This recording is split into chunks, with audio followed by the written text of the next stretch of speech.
News on Q2, Montana's news leader. Good evening, everyone. Thanks for joining us. I'm Janelle Slade. Jay is off tonight. Well, spring sprung, but it didn't last long. As Mother Nature takes her own spring break, winter weather is back with vengeance, and it's making for a cold, snowy, and dangerous start to April.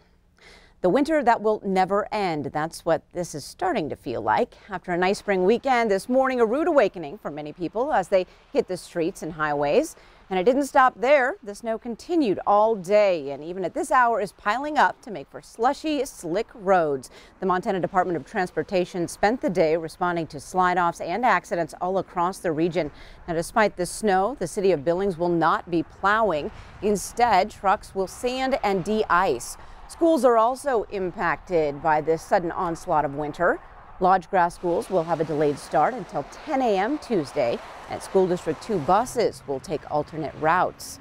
Well, as we mentioned, that snow falling all across the region. Check out this crash near Aberdeen Hill this morning, just along the Montana-Wyoming border. The slick conditions forced 3 semis into a ditch, effectively blocking the eastbound lanes, and at times westbound traffic also stalled.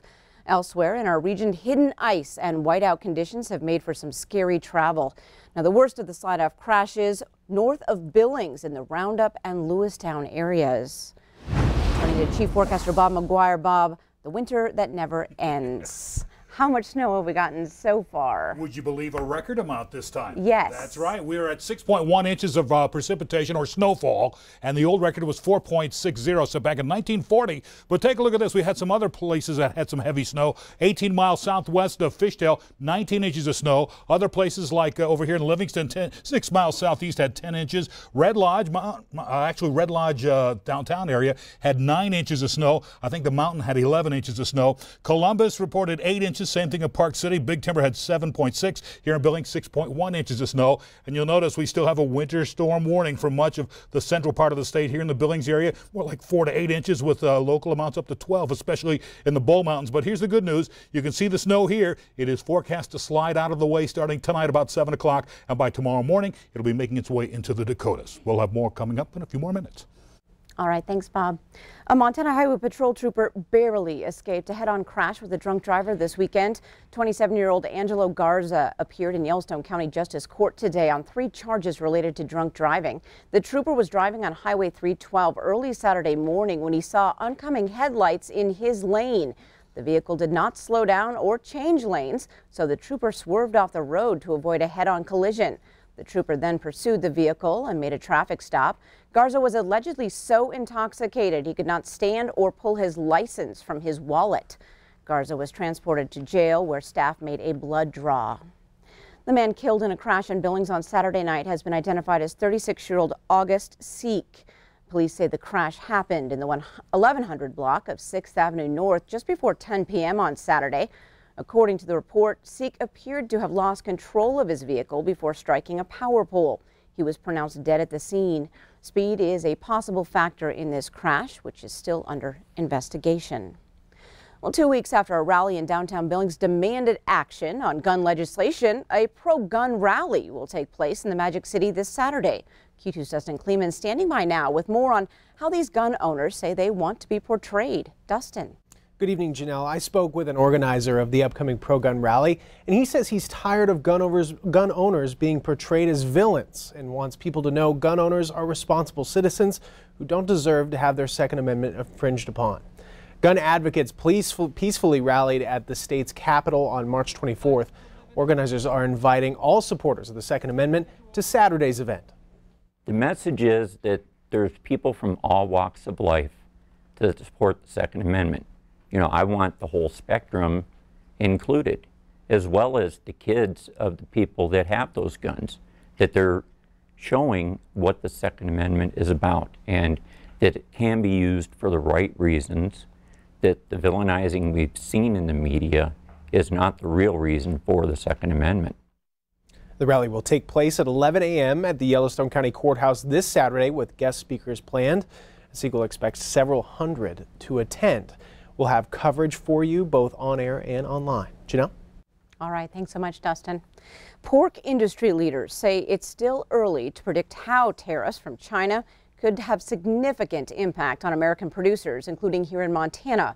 The Chinese government announced tariffs overnight on about $3 billion worth of U.S. exports, including pork. It's the latest response to President Trump's tariffs on steel and aluminum imported from China. In 2015, Montana farmers had about 175,000 pigs and hogs, making the state the 23rd largest producer of pork in the U.S. The National Pork Producers Council says China imported more than $1 billion of U.S. pork last year, making it one of the largest international markets.